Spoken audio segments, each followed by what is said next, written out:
നമസ്കാരം. ഏവർക്കും post market റിപ്പോർട്ട്സുകളിലേക്ക് സ്വാഗതം. ഇന്ന് മാർച്ച് 18, 2026 ബുധൻ. അങ്ങനെ ഇന്നും ഇന്ത്യൻ മാർക്കറ്റിന് അതിശക്തമായ നേട്ടം കൈവരിക്കുവാൻ സാധിച്ചു.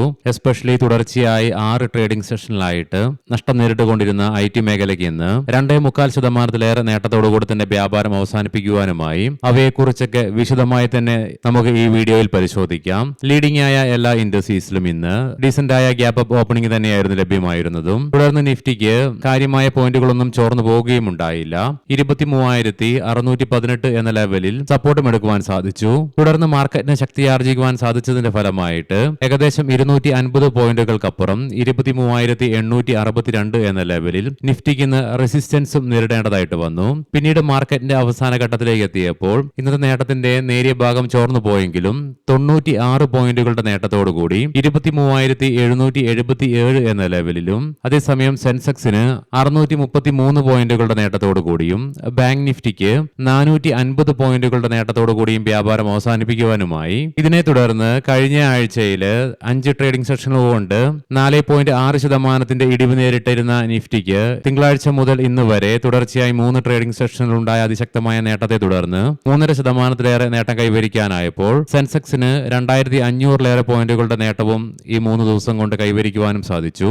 മാത്രമല്ല NSEയുടെ അഡ്വാൻസ് ഡിക്ലൈൻ റേഷ്യോയിൽ 2,395 സ്റ്റോക്കുകൾക്ക് നേട്ടത്തോടുകൂടി വ്യാപാരം അവസാനിപ്പിക്കുവാനായി. അതേസമയം ആകെ 581 സ്റ്റോക്കുകൾക്ക് മാത്രമേ നഷ്ടത്തോടുകൂടി വ്യാപാരം അവസാനിപ്പിക്കേണ്ടതായിട്ട് വന്നുള്ളൂ. ഇന്ന് സെക്ടർ വൈസ് നോക്കുമ്പോൾ FMCG മെറ്റൽ മേഖലയെ മാറ്റി നിർത്തി കഴിഞ്ഞാൽ മറ്റെല്ലാ മേഖലകൾക്കും നേട്ടത്തോടുകൂടി തന്നെ വ്യാപാരം അവസാനിപ്പിക്കുവാനുമായി IT, auto, media, capital goods, consumer durables, telecom, infra തുടങ്ങിയ മേഖലകൾക്ക് 1% മുതൽ 3% നേട്ടവും കൈവരിക്കുവാൻ സാധിച്ചപ്പോൾ ബോർഡർ മാർക്കറ്റ്സുകൾക്കും ശക്തമായ പ്രകടനം കാഴ്ചവെക്കുവാനുമായി. നിഫ്റ്റി മിഡ് ക്യാപ്പിന് 2%, സ്മോൾ ക്യാപ്പിന് 1.5% നേട്ടത്തോടുകൂടി തന്നെ വ്യാപാരം അവസാനിപ്പിക്കുവാനുമായി. Jio financial, Tech Mahindra, Eternal, HCL technologies തുടങ്ങിയ സ്റ്റോക്കുകൾക്ക് ഇന്ന് നിഫ്റ്റിയിൽ നേട്ടം കൈവരിക്കുവാൻ സാധിച്ചപ്പോൾ coal India, NTPC, HUL, Cipla, Sun Pharma തുടങ്ങിയ സ്റ്റോക്കുകൾക്ക് ഇന്ന് നഷ്ടവും നേരിടേണ്ടതായിട്ട് വന്നു.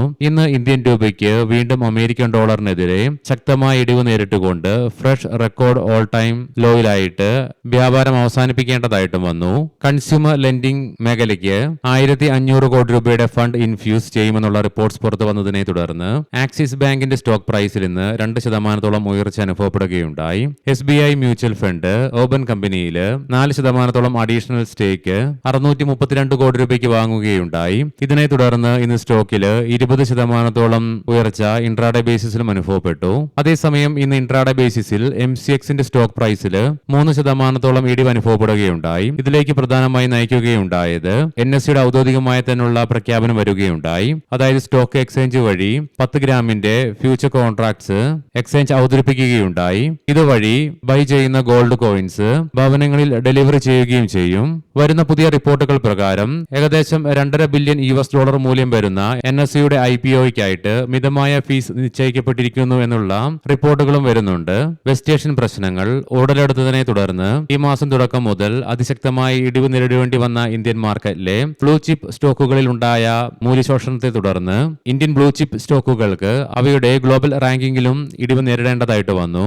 അതേസമയം തുടർച്ചയായി ഈ ആഴ്ചയിൽ 3 ട്രേഡിംഗ് സെഷനിൽ ഇന്ത്യൻ മാർക്കറ്റിന് ശക്തമായ നേട്ടം കൈവരിക്കുവാൻ സാധിച്ചതിന്റെ ഫലമായിട്ട് ക്യാപിറ്റൽ മാർക്കറ്റ് സ്റ്റോക്കുകളിൽ ഇന്ന് 8% നേട്ടം കൈവരിക്കുന്ന കാഴ്ചയും കാണുവാനായിട്ട് സാധിച്ചു. ഇനി നമുക്ക് ഇന്ന് നമ്മുടെ മാർക്കറ്റിനെ ശക്തമായ ഒരു നേട്ടത്തോടു കൂടി തന്നെ തുടർച്ചയായി 3ാമത്തെ ട്രേഡിംഗ് സെഷനിലും വ്യാപാരം അവസാനിപ്പിക്കുവാൻ ഇടയാക്കിയ ഘടകങ്ങൾ എന്തൊക്കെയാണെന്ന് വിശദമായി തന്നെ പരിശോധിക്കാം. തുടർച്ചയായി മുൻപ് നമ്മൾ കണ്ടിരുന്ന പോലെ തന്നെ 6 ട്രേഡിംഗ് സെഷനുകളിലായിട്ട് ഇന്ത്യൻ IT മേഖലയ്ക്ക് അതിശക്തമായ ഇടിവ് തന്നെ നേരിടേണ്ടി വന്നു. എന്നാൽ ആന്ത്രോപിക്, ഓപ്പൺ AI എന്നിവയിൽ നിന്നുള്ള ഏറ്റവും പുതിയ AI ഉപകരണങ്ങളുമായി ബന്ധപ്പെട്ടുള്ള തടസ്സ ആശങ്കകൾ ബ്രോക്കറേജ് സ്ഥാപനമായ CLSA തള്ളിക്കളയുകയുണ്ടായി. ഇതിനെ തുടർന്ന് ഇന്ന് ഇന്ത്യൻ IT മേഖലയിൽ അതിശക്തമായ ബൈയിങ് പ്രഷറും അനുഭവപ്പെട്ടു. തൽഫലമായി നിഫ്റ്റി ITക്ക് മുൻപ് നമ്മൾ കണ്ട പോലെ തന്നെ 2.25% നേട്ടത്തോടുകൂടി തന്നെ വ്യാപാരം അവസാനിപ്പിക്കുവാനുമായി. മാത്രമല്ല നിഫ്റ്റി IT ഇൻഡെക്സിലുള്ള 10 സ്റ്റോക്കുകൾക്കും 1.5% മുതൽ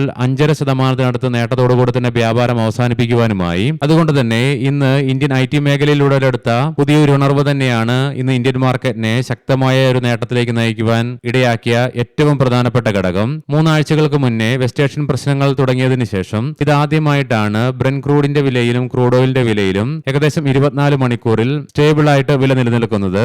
ഇന്നലെ ഈ സമയം മുതൽ ഇന്ന് ഇതുവരെ കാര്യമായ ഉയർച്ച താഴ്ചകൾ ബ്രെന്റ് ക്രൂഡിന്റെയും ക്രൂഡ് ഓയിലിന്റെ വിലയിൽ അനുഭവപ്പെടുന്നില്ല. അതുകൊണ്ട് തന്നെ ഇന്നലെയും ഇന്നുമായിട്ട് ബ്രെന്റ് ക്രൂഡിന്റെയും ക്രൂഡ് ഓയിലിന്റെയും വിലയിൽ നിലനിൽക്കുന്ന സ്ഥിരതയും കൂടാതെ തുടർച്ചയായി ഇന്ന് മൂന്നാമത്തെ ട്രേഡിംഗ് സെഷനിലും ഗ്ലോബൽ മാർക്കറ്റിലുണ്ടായ പോസിറ്റീവ്നെസിനെ തുടർന്ന് ഗ്ലോബൽ ക്യൂസ് പോസിറ്റീവായിട്ട് മാറിയതും കൂടാതെ തുടർച്ചയായി മൂന്നാമത്തെ ട്രേഡിംഗ് സെഷനിലും അതിശക്തമായ വാല്യൂ ബൈയിങ് പ്രകടമായിരുന്നു. കഴിഞ്ഞ തിങ്കളാഴ്ച നിഫ്റ്റി 23,000 എന്ന സൈക്കോളജിക്കൽ ലെവൽ ബ്രേക്ക് ചെയ്ത ഉടനടി തന്നെ പ്രകടമായ സ്ട്രോങ് ആയിട്ടുള്ള വാല്യൂ ബൈയിങ് തുടർച്ചയായി ഇന്ന് മൂന്നാമത്തെ ട്രേഡിംഗ് സെഷനിലും പ്രകടമാവുക തന്നെയുണ്ടായി. വിദേശ ധനകാര്യ സ്ഥാപനങ്ങൾ വിറ്റഴിക്കുന്ന ഒരു അവസരമാണെങ്കിൽ കൂടിയിട്ടും ഇതിനെല്ലാം പുറമെ ഇന്നും ഇന്ത്യ വിക്സ് തുടർച്ചയായി മൂന്നാമത്തെ ട്രേഡിംഗ് സെഷനിലും ഏകദേശം 5% ഇടിവ് രേഖപ്പെടുത്തുകയും ചെയ്തു. 5.41% ഇടിവോടുകൂടി 18.72 എന്ന ലെവലിലേക്കും ഇന്ത്യ വിക്സിന് എത്തിച്ചേരുവാനായതും ഇന്ത്യൻ മാർക്കറ്റിന് ഗുണകരമായി തന്നെ മാറുകയും ചെയ്തു. ഈ കാരണങ്ങൾ കൊണ്ടൊക്കെയാണ് ഇന്ന് നമ്മുടെ മാർക്കറ്റിന് നേട്ടത്തോടുകൂടി തന്നെ വ്യാപാരം അവസാനിപ്പിക്കാനായതും. ഇനി നമുക്ക് ഗ്ലോബൽ മാർക്കറ്റുകൾ പരിശോധിക്കാം. ഇന്ന് രാത്രി 11:30 യു എസിൽ നിന്നും ഫെഡ് ഇൻട്രസ്റ്റ് റേറ്റ് ഡിസിഷൻ വരുന്നതിന് മുന്നോടിയായിട്ട് നിലവിൽ യു എസിലെ ഡോ ജോൺസ് ഫ്യൂച്ചർ 0.25% അഥവാ 335 പോയിന്റുകളുടെ നേട്ടത്തിലാണ് വ്യാപാരം നടത്തിക്കൊണ്ടിരിക്കുന്നത്. യൂറോപ്യൻ മാർക്കറ്റ്സിൽ UK മാർക്കറ്റ് 0.5%, ഫ്രാൻസ് മാർക്കറ്റ് 1%, അതേസമയം ജർമ്മൻ മാർക്കറ്റ് 1%ന്റെയും നേട്ടത്തോടുകൂടി തന്നെ വ്യാപാരം നടത്തിക്കൊണ്ടിരിക്കുന്നു. ഏഷ്യൻ മാർക്കറ്റ്സിൽ ഇന്ന് വ്യാപാരം നടത്തിയ എല്ലാ മാർക്കറ്റുകൾക്കും നേട്ടത്തോടുകൂടി തന്നെ വ്യാപാരം അവസാനിപ്പിക്കുവാനുമായി. അതേസമയം ഇന്ന് ഇന്തോനേഷ്യൻ മാർക്കറ്റിന് അവധിയായിരുന്നു.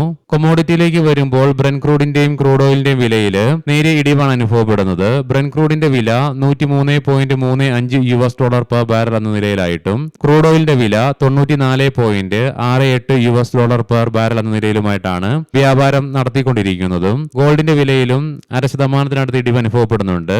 5000 എന്ന സൈക്കോളജിക്കൽ ലെവൽ ബ്രേക്ക് ചെയ്തുകൊണ്ട് $4,988.87 പെർ ഔൺസ് എന്ന നിലയിലായിട്ടാണ് ഗോൾഡിൽ വ്യാപാരം നടന്നുകൊണ്ടിരിക്കുന്നതും. ഇനി നമുക്ക് ഇന്നത്തെ പ്രധാനപ്പെട്ട സ്റ്റോക്കിംഗ് ന്യൂസുകൾ പരിശോധിക്കാം. മുൻകൂട്ടി ഓർമ്മിപ്പിച്ചുകൊള്ളട്ടെ, ഇത് ഒരു ബൈ ഓർ സെൽ റെക്കമെൻഡേഷൻ അല്ല. ടാറ്റ കൺസൾട്ടൻസി സർവീസസ് ആഗോള വ്യവസായങ്ങൾക്കായി AI പഠനം മെച്ചപ്പെടുത്തുന്നതിനായി പിയേഴ്സുമായി കമ്പനി പങ്കാളിത്തം സ്ഥാപിക്കുന്നു. സ്പൈസ് ജെറ്റ് മാരിൻ ആർബിട്രേഷനുമായി ബന്ധപ്പെട്ടുകൊണ്ട് 145 കോടി രൂപ അടയ്ക്കാൻ ഹൈക്കോടതിയുടെ ഭാഗത്ത് നിന്നും 4 ആഴ്ച സമയം കമ്പനിക്ക് നൽകി. MK global financial services 2,78,300 equity ഓഹരികൾ ലിസ്റ്റ് ചെയ്യുന്നതിനായിട്ട് NSEയുടെയും BSEയുടെയും ഭാഗത്ത് നിന്നും തത്വത്തിൽ കമ്പനിക്ക് അംഗീകാരം ലഭിച്ചു. ബോണ്ടാഡ എഞ്ചിനീയറിംഗ് ഡിഫൻസ് കോമ്പോണന്റ്സുമായി ബന്ധപ്പെട്ടുകൊണ്ട് ഭാരത് ഇലക്ട്രോണിക്സ് ലിമിറ്റഡിൽ നിന്ന് കമ്പനിയുടെ സബ്സിഡറിക്ക് 35.7 ലക്ഷം രൂപയുടെ ഓർഡർ ലഭിച്ചു. ബോഷ് ഈ ആക്സിലേറ്ററുകളും ഇലക്ട്രിക്കൽ ട്രാക്ഷൻ മോട്ടോറുകളും നിർമ്മിക്കുന്നതിനായി ടാറ്റ ഓട്ടോകോംബ് സിസ്റ്റങ്ങളുമായി 50-50 ജോയിന്റ് വെഞ്ചറിന് കമ്പനിയുടെ ബോർഡ് അംഗീകാരം നൽകി. റിലയൻസ് ഇൻഡസ്ട്രീസ് വരുന്ന പുതിയ റിപ്പോർട്ടുകൾ പ്രകാരം ജിയോ IPOയ്ക്കുള്ള പദ്ധതികൾ ത്വരിതപ്പെടുത്തുന്നുണ്ട്. അടുത്ത 2 മുതൽ 3 ആഴ്ചകൾക്കുള്ളിൽ ഡ്രാഫ്റ്റഡ് റെഡ് ഹയറിംഗ് പ്രോസ്പെക്ട്സ് ഉണ്ടാകാനുള്ള സാധ്യതയുണ്ടെന്നുള്ള റിപ്പോർട്ട്സ് ആണ് വരുന്നതും. മിശ്ര ധാതു നിഗം 85 പൈസ പെർ ഷെയർ എന്ന നിലയിൽ ഇൻട്രീം ഡിവിഡൻഡ് കമ്പനി പ്രഖ്യാപിച്ചു. മാർച്ച് 19 റെക്കോർഡ് ഡേറ്റ് ആയിട്ട് കമ്പനി പരിഗണിക്കുന്നതും. ഏവർക്കും ശുഭരാത്രി നേരുന്നു. നാളെ രാവിലെ പ്രീ മാർക്കറ്റ് റിപ്പോർട്ട്സുമായി കണ്ടുമുട്ടാം. നന്ദി, നമസ്കാരം.